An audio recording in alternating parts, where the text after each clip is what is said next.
A Bíblia diz no livro de João, no capítulo 7, nos versículos de 1 a 53.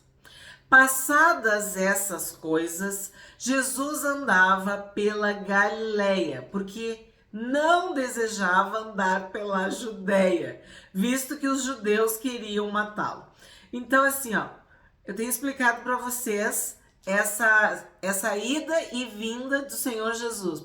Ora estava na Galileia, ora na Judéia. Estava no sul, daqui a pouco ia para o norte e vice-versa. E aqui a gente vai ver exatamente este movimento do Senhor Jesus. E aqui está dizendo o motivo, porque queriam matá-lo. Porque tu tem sempre que lembrar que Jerusalém está na Judéia, que o Sinédrio, que a maior parte dos fariseus, que o templo, tudo isso está em Jerusalém. Então, a perseguição era em Jerusalém, era na Judéia. E a festa dos judeus, chamada de festa dos tabernáculos, estava próxima. No outro capítulo falava da festa dos judeus, mas não dizia qual festa. Como João não está preocupado com a cronologia dos fatos, ele está nos ensinando cada lição espiritual por trás dos fatos. Então, aquela outra passagem não dizia qual festa. Aqui diz, era a festa dos tabernáculos, que nós estudamos no Pentateuco. O que eram os tabernáculos? As cabanas, as barracas, né? Que era montado e desmontado. Era uma forma de relembrar tudo que o povo tinha passado no deserto. Então, os irmãos de Jesus se dirigiram a ele e disseram, presta bem atenção nisso aqui. Deixe este lugar e vá para a Judéia, para que também os seus discípulos vejam as obras que você faz. Porque se alguém quer ser conhecido, não pode realizar os seus feitos em segredo. Já que você faz essas coisas, manifeste-se ao mundo. Acontece que nem mesmo os irmãos de Jesus criam nele. Então, nós já vimos que o profeta não tem honra na sua casa. O profeta não tem honra na sua terra, na sua região, na sua nação. Naqueles que o conhecem desde pequeno, né? Na sua família. Porque isso é espiritual e isso se discerne espiritualmente. Então, não é porque tu é o pai, porque tu é o filho, porque tu é o irmão, porque tu é o tio, porque tu é o sobrinho, porque tu é primo. Não. Não é algo carnal, algo natural. Não é. É espiritual. É necessário fé. Então, a pessoa que rejeita, que não honra, é porque ela não está tendo fé. Porque se ela estiver vendo aquele ser humano com olhos de fé, verá não o ser humano, mas o tesouro que Deus colocou ali. Então, os irmãos de Jesus não viam com olhos de fé, não viam o Messias, não viam o Rei, não viam o Senhor. Eles viam o irmão, né? Como a gente viu no capítulo de ontem. Mas não é o filho do José? Mas não é o filho da Maria? Não é aqui que moram os irmãos e as irmãs? Tu entende? E Paulo fala que nós não devemos conhecer ninguém na carne. Tu não deve olhar para a aparência. Tu tem que buscar sempre a essência. Saber onde que está a porção espiritual, a porção divina. O tesouro que Deus colocou naquele ser humano, naquela pessoa. Pedir, orar, interceder para que nós possamos ter bons olhos em relação às outras pessoas e que nós possamos ver o que Deus vê. Porque Deus, quando olha para nós, não vê um ser humano. Porque sim, como a gente viu, Jesus sabe a natureza humana, conhece a natureza humana. Não é isso que surpreende a Deus. O que surpreende a Deus é a fé. O que surpreende a Deus é o louvor, é adoração. Verdadeiros adoradores que adorem em espírito e em verdade. Então, os irmãos de Jesus não estavam em espírito e nem buscando ou vendo ou discernindo a verdade de Deus na vida de Jesus. Por isso falam isso para ele. E aí o texto, né, João, diz exatamente: porque nem mesmo os irmãos de Jesus criam nele. Então Jesus lhes disse: o meu tempo ainda não chegou, mas para vocês qualquer tempo é oportuno. O mundo não pode odiar vocês, mas a mim ele odeia, porque eu dou testemunho a respeito dele, dizendo que as suas obras são más. Vão vocês para a festa? Eu não vou, porque o meu tempo ainda não se cumpriu. Tendo dito isso, Jesus continuou na Galiléia. Então, o que acontece? Essa passagem aqui me lembra muito o episódio da unção de Davi, que Samuel recebe uma ordem expressa de Deus para ungir o novo rei, né? O rei que vai suceder Saul, que vai ficar no lugar de Saul, porque Deus havia rejeitado Saul. E ele vai para Belém, né, ungir um dos filhos de Jessé, o Belemita. E aí passa um filho, passa dois, passa três, passa quatro, todos os filhos. E Deus diz: não é esse, não é esse, não é esse. E fala exatamente isso. Eu não olho para a aparência, eu olho para o coração. Eu não estou preocupado com o que tem um porte de rei, quem é guerreiro, quem tem experiência, quem é isso, quem é aquilo, quem é forte, quem é viril, quem é destemido. Não, é o coração que me interessa. E Samuel pergunta para Jessé: acabaram os teus filhos? Não, tem um lá. E aí vem Davi. Então aqui os irmãos de Jesus se comportam como os irmãos de Davi naquela ocasião.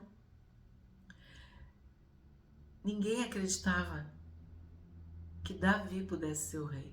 Ninguém acreditava que Jesus pudesse ser o Messias, o Salvador, o escolhido de Deus. Aquilo que eu falo para vocês de sublinhar, nem mesmo, no verso 5, nem mesmo os irmãos de Jesus criam nele. Sim, nós sabemos que após a morte e a ressurreição, eles creram e deram a sua vida, né, pelo Evangelho. Mas assim, ó, vamos fazer de conta que a gente não sabe, vamos fazer de conta que a gente não leu o fim da história. Nem mesmo os irmãos de Jesus criam nele. E isso pode ser um consolo para ti, pode ser um consolo para mim, pode ser um consolo para nós. Que a gente não precisa da aprovação humana, a gente não precisa desse reconhecimento. O que importa é estar fazendo a vontade de Deus, é obedecer a Deus, é ter um coração que agrade a Deus, porque Davi tinha um coração que agradava a Deus. Encontrei a Davi, um homem segundo o meu coração. 10.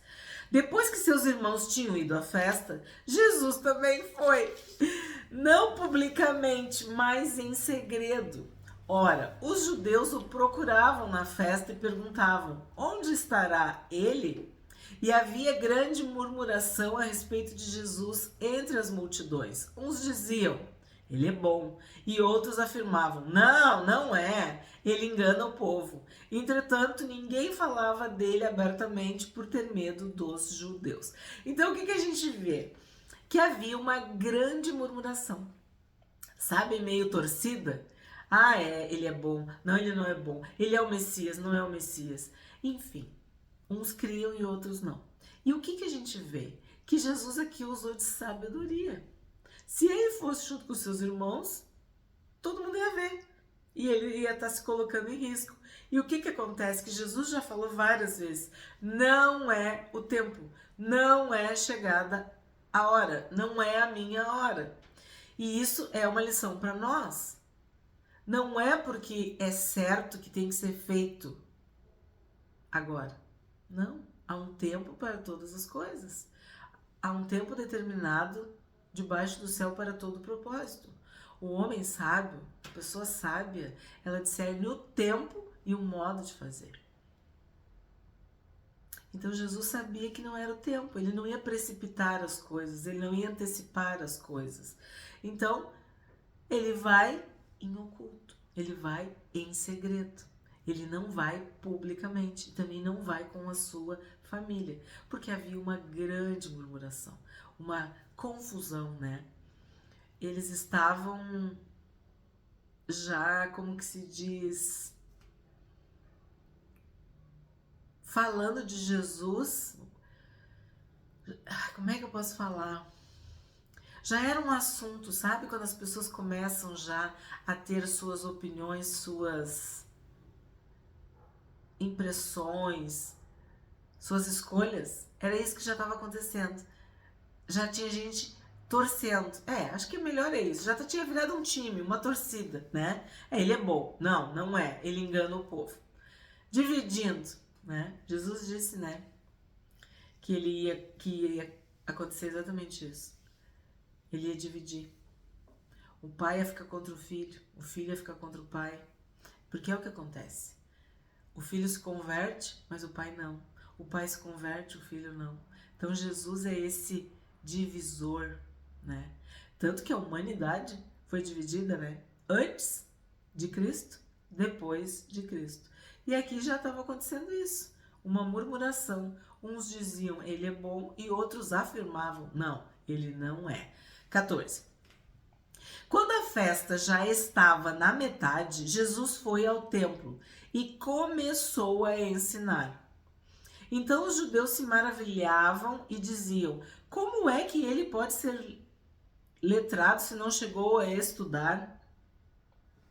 Jesus lhes respondeu, o meu ensino não é meu, mas daquele que me enviou. Se alguém quiser fazer a vontade de Deus, conhecerá a respeito da doutrina, se ela é de Deus ou se eu falo por mim mesmo. Quem fala por mim mesmo está buscando a sua própria glória. Quem fala por si mesmo está buscando a sua própria glória. Mas o que busca a glória de quem o enviou, esse é verdadeiro e nele não há falsidade. Isso aqui é muito forte, muito importante para nós também. O meu ensino não é meu. Então Jesus está dizendo o quê? Que o que ele ensina é o que Deus passou para ele. É a doutrina de Deus. É a palavra de Deus. É o ensino de Deus. O meu ensino não é meu, mas daquele que me enviou. Se alguém quiser fazer a vontade de Deus, conhecerá a respeito da doutrina, se ela é de Deus ou se eu falo por mim mesma. Isso é o que a gente deve falar, pregar e ensinar. A doutrina de Deus, a palavra de Deus, as escrituras sagradas, o que a Bíblia diz. Tá na Bíblia? Então me mostra onde é que tá. Da onde que tu tirou isso? Isso é a doutrina de Deus ou é a doutrina dos homens? Esse ensinamento é um ensinamento bíblico? Tá na Bíblia? Então me mostra o versículo. Me mostra o livro. Examinem as escrituras. Examinem as escrituras. Porque são elas que testificam, são elas que ensinam. 19. Não é fato que Moisés deu a lei para vocês? Contudo, nenhum de vocês a cumpre. Por que estão querendo me matar? Por que estão querendo me matar? Jesus está perguntando. A multidão respondeu, você tem demônio. Quem é que está querendo matá-lo? Jesus respondeu, um só feito realizei e todos vocês ficaram admirados. Moisés lhes deu a circuncisão, se bem que ela não vem de Moisés, mas dos patriarcas. Sim, porque quem é que fez a primeira circuncisão? Abraão. E, por conseguinte, né, na sequência, Isaac e Jacó. Abraão, Isaac e Jacó. E vocês fazem a circuncisão de um menino e até mesmo no sábado. Desculpa, vou ler melhor. Vocês fazem a circuncisão de um menino até mesmo no sábado. E se o menino pode ser circuncidado em dia de sábado para que a lei de Moisés não seja desrespeitada, por que vocês ficam indignados contra mim pelo fato de eu ter curado por completo um homem num sábado? Não julguem segundo a aparência, mas julguem pela reta justiça. Aqui nós temos que parar e meditar. O Senhor Jesus precisa ensinar sobre a lei, sobre Moisés, porque ele veio para as ovelhas perdidas da casa de Israel. O que acontece? O povo era ensinado pelos fariseus, né, pelos saduceus, mas muito mais pelos fariseus, que a lei era mais importante do que tudo. Então eles negligenciavam o amor, a justiça, a misericórdia. Eles se apegavam ao sábado, eles se apegavam às ofertas, aos sacrifícios. E eles não tinham um relacionamento com Deus. Eles estavam mais preocupados com a aparência, com o comportamento, com aquilo que podia ser medido, observado. E Deus quer o nosso coração. Ele quer a verdade do íntimo, em espírito e em verdade. Então Jesus deixa bem claro, não julguem segundo a aparência, mas julguem pela reta justiça. Não é Moisés, não é a lei, não é o sábado que vai salvar vocês. Decididamente não é. Porque se fosse Moisés, se fosse a lei, se fosse o sábado, se fosse rituais, Jesus não precisaria ter vindo. Na verdade, todos se perderam na lei. Porque começaram a ter um comportamento externo e começaram a negligenciar ou ignorar o interno. Eles guardavam o sábado, mas eles odiavam. Eles guardavam o sábado, mas eles devoravam a casa das viúvas. Eles guardavam o sábado, mas eles não tinham misericórdia de um homem doente, de um homem paralítico, de um homem cego, dos estrangeiros, dos outros povos, enfim. Eles guardavam o sábado, mas eram adúlteros, não no ato, não consumavam o ato, mas olhavam com malícia, com desejo, com cobiça para a mulher do próximo. Nós vemos no Sermão do Monte, e se tu não estudou, se tu não leu, eu te convido a acessar a playlist Sermão do Monte, em que a gente vê exatamente a diferença entre uma lei externa e observável, que é essa segundo a aparência, e a lei da reta justiça, que é de um coração quebrantado, de um coração convertido, humilhado, contrito, que confessou, que se arrependeu de verdade, né? Então, tu precisa desse coração manso, humilde, ensinável, um coração de carne, não um coração de pedra. Se os teus olhos forem bons, então quer dizer, tu pode ter um comportamento externo que as pessoas achem ou concordem ou concluam que tu é bom, que tu é piedoso, que tu é santo, mas na verdade tu é um sepulcro caiado, porque por dentro tá tudo errado. Então Jesus dá esse conselho para cada um de nós. Não julguem segundo a aparência, mas julguem pela reta justiça. E quem é a nossa justiça? Senhor Jesus, o Senhor Jesus. 25. Alguns de Jerusalém diziam, não é este o homem que estão querendo matar? Eis que ele fala abertamente e ninguém lhe diz nada. Será que as autoridades reconhecem de fato que este é o Cristo? Mas nós sabemos de onde este homem vem. Quando, porém, o Cristo vier, ninguém saberá de onde ele é. Enquanto ensinava no templo, Jesus disse em voz alta, vocês não somente me conhecem, mas também sabem de onde eu sou. vocês não somente me conhecem, mas também sabem de onde eu sou. Eu não vim porque eu de mim mesmo quisesse. Olha isso. Mas aquele que me enviou é verdadeiro, aquele a quem vocês não conhecem. O Senhor Jesus obedeceu. Ele aprendeu a obediência por tudo que ele sofreu. Então aqui ele está dizendo, ó, ele veio porque Deus mandou. Porque Deus amou o mundo de tal maneira que deu seu filho unigênito. Eu o conheço porque venho da parte dele e ele me enviou. Então quiseram prendê-lo, mas ninguém lhe pôs as mãos, porque a sua hora ainda não havia chegado. Porém, muitos dentre a multidão creram nele e diziam: quando Cristo vier, será que vai fazer maiores sinais do que este homem tem feito?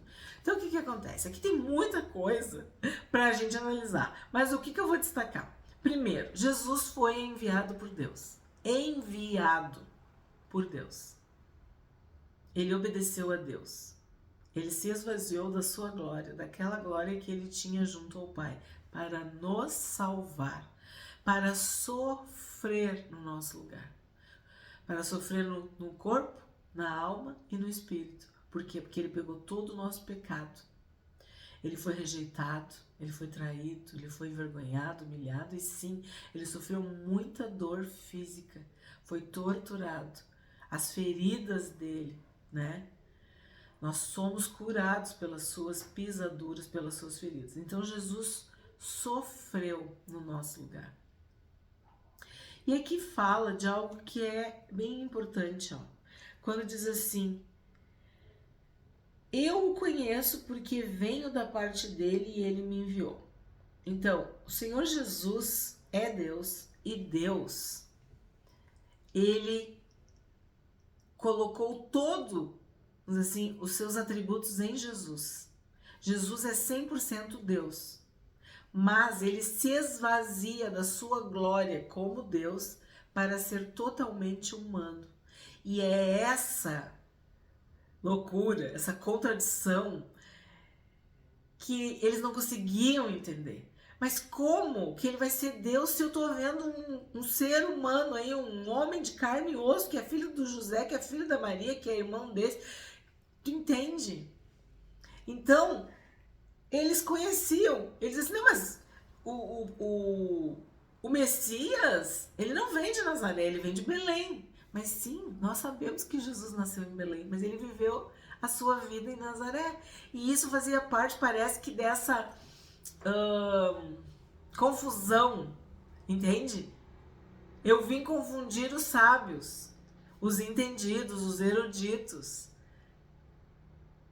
os publicanos e os pecadores, as prostitutas precedem os fariseus, os doutores, os anciãos, as autoridades, porque eles não conseguiam entender. Eles não conseguiam. Lembra Nicodemos? Como é que vai nascer de novo? Tudo isso.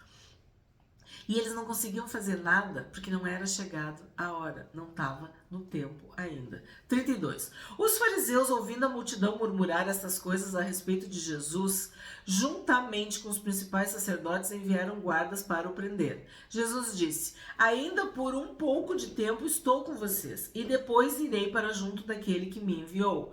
Vocês irão me procurar, mas não me acharão. Vocês também não podem ir para onde eu estou. Então os judeus disseram uns aos outros: para onde ele irá que não o possamos achar? Será que pretende ir para a diáspora entre os gregos, a fim de ensinar os gregos? Que significa isso que ele diz: vocês irão me procurar, mas não me acharão? Vocês também não podem ir para onde eu estou. Então, Jesus está deixando bem claro que é por um pouco espaço de tempo, quer dizer, por pouco tempo que ele estará na terra. Logo ele ia voltar para Deus, ele ia voltar para o Pai. Vocês vão me procurar e não vão me achar. E eles queriam prender Jesus, queriam matar Jesus, queriam fazer acontecer e não podiam, não acontecia, porque não era chegada a hora.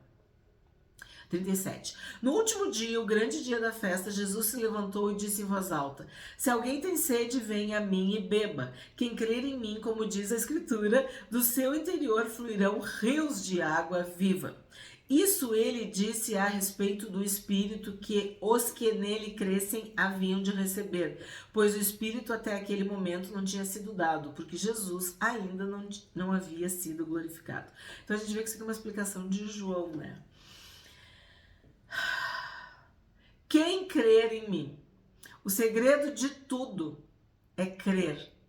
O que é crer? Confiar, acreditar, se entregar. Tu tem que buscar a doutrina de Deus, a palavra de Deus, as escrituras sagradas para saber quem é Jesus. Porque são as escrituras, é a Bíblia que mostra quem é Jesus.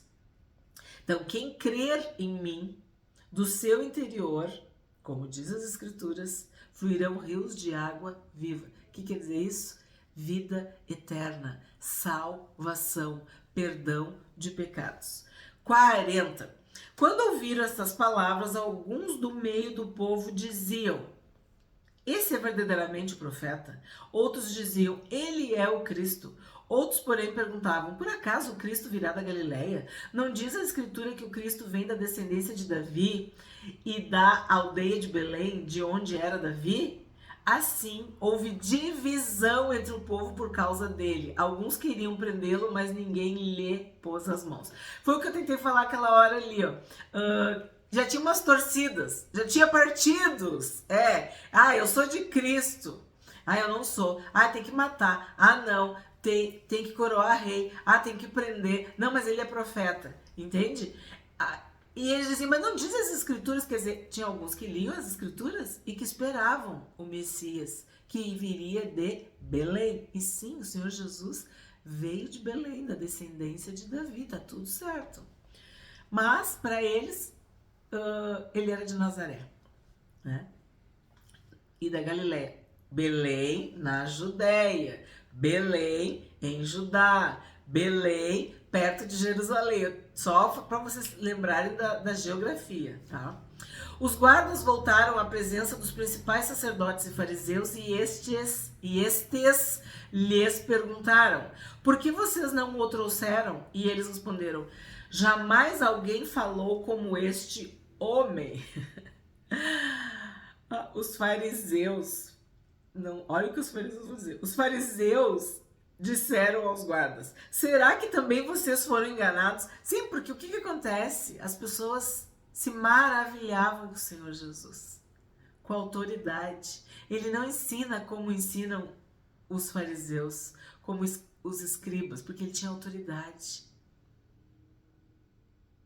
E eles não conseguiam entender isso. Os fariseus disseram aos guardas: Será que também vocês foram enganados? Por acaso alguma das autoridades ou algum dos fariseus creu nele? Mas esse povo que nada sabe da lei é maldito. Então, foi por inveja que eles entregaram o Senhor Jesus. E aqui o que está sendo dito? Que o povo é maldito.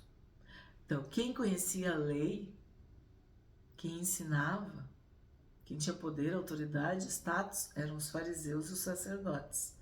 Então, eles deixam bem claro que nenhuma autoridade, nenhum dos fariseus creu nele, né? Nós sabemos que não era bem assim. Mas, olha essa frase: esse povo que nada sabe da lei é maldito. Então, pecadores, prostitutos, publicanos precederão. Por quê? Porque esses fariseus, sacerdotes, escribas, anciãos, todos esses estavam cegos pela religião e não reconheceram a visitação, a presença, não reconheceram o Senhor Jesus. Será Nicodemos, um deles, que antes tinha ido conversar com Jesus, perguntou-lhes: Será que a nossa lei condena um homem sem primeiro ouvi-lo e saber o que ele fez? Eles responderam: Por acaso também você é da Galileia? Examine e verá que da Galileia não se levanta profeta. E cada um foi para a sua casa. Então aqui a gente já tem um exemplo, né? Que Nicodemos creu no Senhor Jesus. Como é que eu posso dizer? O que era falado é que na Galiléia não tinha profeta. Havia uma marginalização, um preconceito, eu já falei isso para vocês, contra a Galiléia. Existem cidades, regiões, estados que são muitas vezes desprestigiados, envergonhados. E sim, a Galiléia era uma região que tinha esse preconceito. E isso é importante também, porque Jesus veio para os seus e os seus não o receberam. Então, ele era rejeitado. E ele era o Galileu, ele era da Galileia. Então, isso já era para eles um motivo de não crer, de não acreditar, de duvidar, de esnobar, de ter preconceito, né? De rejeitar o Senhor Jesus. Eles não criam em Jesus porque ele era da Galileia.